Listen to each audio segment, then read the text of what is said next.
소득은 늘었는데 왜 더 가난해질까? 부의 함정, 달콤한 독배. 반갑습니다. 오늘은 아주 기분 좋은 상상으로 시작해볼까 합니다. 자, 상상해보세요. 오늘 아침 여러분이 회사에서 혹은 거래처에서 기다리던 소식을 들었습니다. 승진입니다. 혹은 이번 달 매출이 역대 최고를 찍었습니다. 통장에 찍힌 숫자가 바뀌었습니다. 연봉이 1,000만 원, 아니 2,000만 원이 올랐다고 가정해보죠. 기분이 어떠신가요? 세상이 내 것 같으시겠죠? 그동안 고생하며 야근했던 밤들, 상사의 꾸지람을 견딘 시간들이 주마등처럼 스쳐 지나가고 드디어 보상받는다는 생각에 가슴이 벅차오르실 겁니다. 자, 이제 퇴근길입니다. 여러분은 무엇을 하실까요? 가장 먼저 스마트폰을 꺼내 그동안 장바구니에만 담아두고 결제하지 못했던 그 물건을 봅니다. 아니면 3년 넘게 탄 이제는 좀 지겨워진 자동차를 바꿀까 고민하며 수입차 견적 사이트를 들어갑니다. 친구들에게 전화를 걸어 오늘 내가 쏜다 라고 외치고 싶어 입이 근질거립니다. 바로 이 순간, 바로 이 찰나의 순간이 여러분이 부자로 가는 길과 평생 일만 하다 죽는 노예로 가는 길, 그 두 갈래 길 중 하나를 선택하는 운명의 시간입니다. 대부분의 사람은 안타깝게도 후자를 선택합니다. 스스로의 발목에 족쇄를 채우면서 이렇게 말하죠. 나는 이 정도 누릴 자격이 있어. 오늘은 소득이 늘어난 만큼 소비를 늘리는 거지 왜 여러분의 인생을 갉아먹는 가장 무서운 저주인지, 그리고 그 저주를 풀고 진짜 자유를 얻는 방법은 무엇인지 이야기해드리겠습니다. 첫 번째, 디드로 효과, 욕망의 도미노. 이야기 하나를 들려드리겠습니다. 18세기 프랑스의 철학자 드니 디드로라는 사람이 있었습니다. 이 사람은 평생을 가난하게 살다가 어느 날 러시아 여제로부터 거액의 돈을 받고 자신의 장서를 팔게 됩니다. 갑자기 목돈이 생긴 디드로는 자신에게 선물을 하나 주기로 했습니다. 아주 멋지고 고급스러운 진홍색 가운 하나를 샀죠. 그 가운은 정말 아름다웠습니다. 입는 순간 귀족이 된 것 같았죠. 그런데 문제가 생겼습니다. 그 화려한 가운을 입고 서재에 앉아 있으니 낡은 책상이 너무 초라해 보이는 겁니다. 이 가운에 어울리는 책상이 아니야.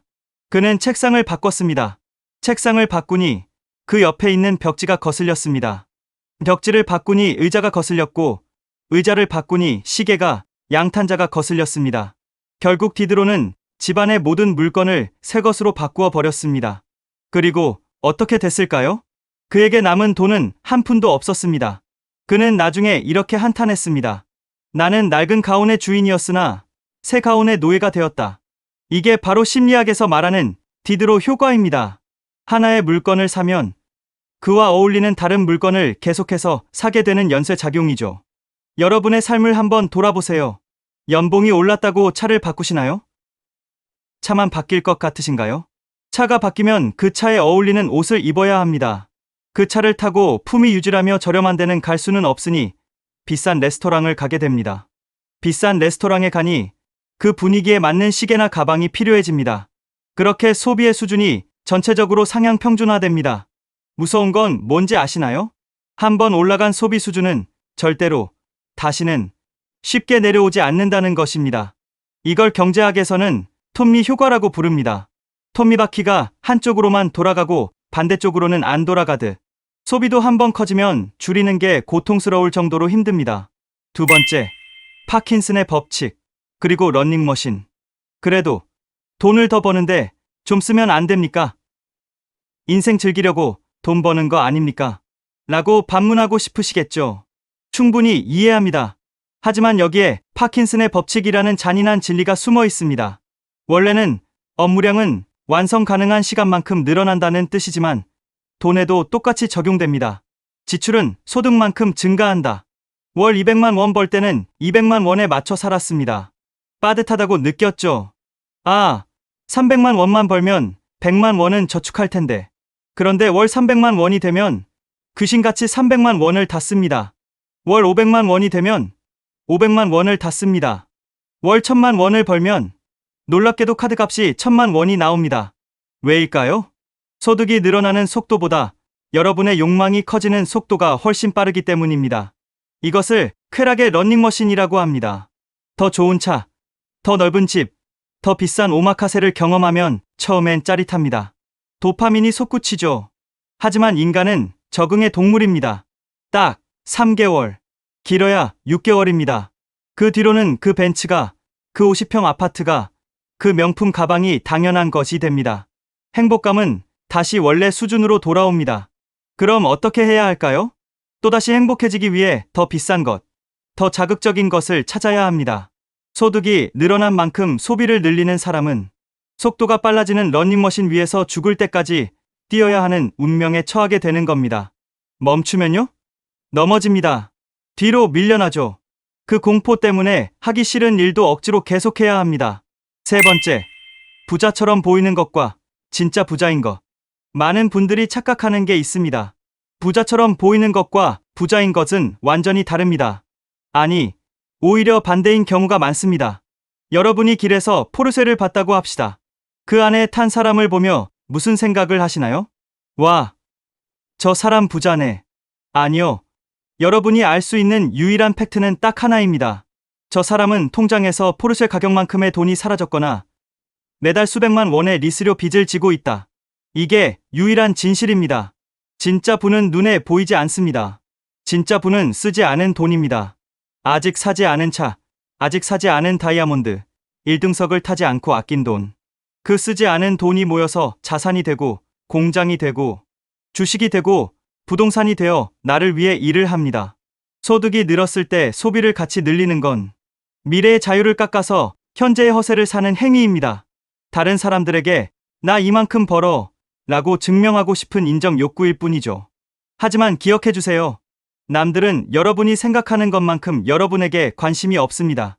그들은 여러분의 페라리를 보며 여러분을 부러워하는 게 아니라 나도 저런 차를 타면 멋질 텐데라며 자기 자신을 생각할 뿐입니다. 네 번째, 갭을 벌려라. 마법의 구간. 그렇다면 저는 여러분에게 빵 조각 하나 아껴 먹는 구두쇠가 되라고 하는 걸까요? 커피 한 잔도 벌벌 떠는 스크루지가 되라는 걸까요? 아닙니다. 제가 말씀드리고 싶은 핵심은 이것입니다. 소득이 늘어나는 그 시점, 바로 그 타이밍이 인생을 바꿀 유일한 기회입니다. 월급이 300에서 400이 되었다고 가정해봅시다. 100만 원이 늘었습니다. 대부분은 생활비를 300에서 400으로 늘립니다. 삶의 질을 높이죠.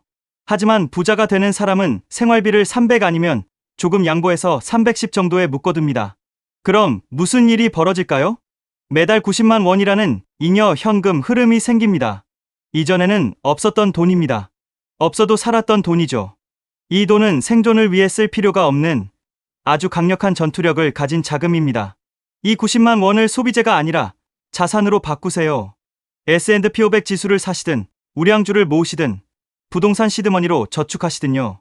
이 돈은 여러분이 잠을 자는 동안에도 여러분을 위해 일할 병사들입니다.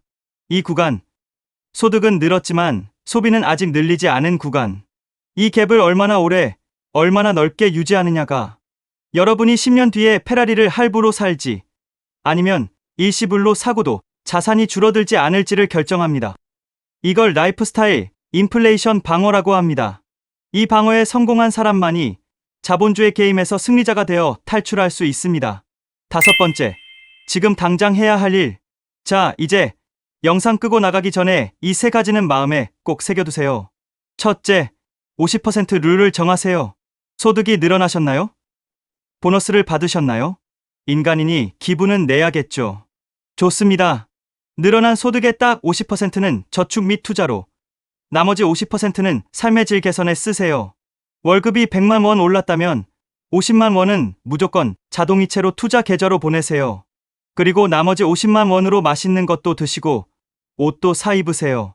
이 정도 타협점이라면 억울하지도 않고 미래도 챙길 수 있습니다. 둘째, 고정비를 늘리지 마세요. 일회성 소비는 차라리 낫습니다. 한번 돈 나가고 끝이니까요. 하지만 고정비를 늘리는 건 악마와 계약하는 겁니다. 숨만 쉬어도 나가는 돈이 늘어나면 여러분은 회사에서 부당한 대우를 당해도 사표를 던질 수 없습니다. 소득이 늘었을 때 가장 경계해야 할 것은 매달 나가는 돈을 늘리는 계약서에 서명하는 일입니다. 셋째, 부의 정의를 다시 써보세요. 남들에게 보여지는 것이 부가 아닙니다.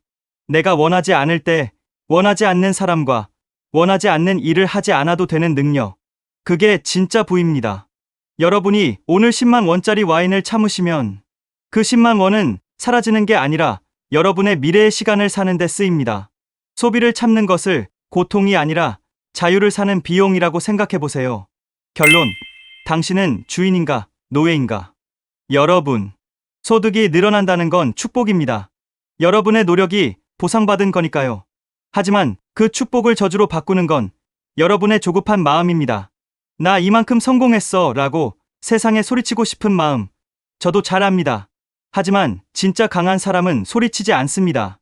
조용히 내실을 다집니다. 남들이 와, 저 사람 돈 좀 벌더니 차 바꿨네 라고 말할 때 여러분은 묵묵히 자산이라는 성벽을 쌓으세요. 남들이 할부로 산 명품을 걸치고 다닐 때 여러분은 주머니 속에 언제든 회사를 때려치울 수 있는 자유라는 가장 비싼 다이아몬드를 품고 다니세요. 소득이 늘어나셨나요? 그렇다면 지금이야말로 허리띠를 풀 때가 아니라 신발끈을 더 꽉 묶을 때입니다. 지금의 인내가 10년 뒤 여러분을 그 누구보다 자유롭게 만들 것입니다. 오늘 이야기는 여기까지입니다. 이 이야기가 여러분의 통장을 그리고 여러분의 인생을 지키는 방패가 되었기를 바랍니다. 구독과 좋아요는 부자로 가는 첫걸음입니다. 이상 거북이 주린이었습니다. 감사합니다.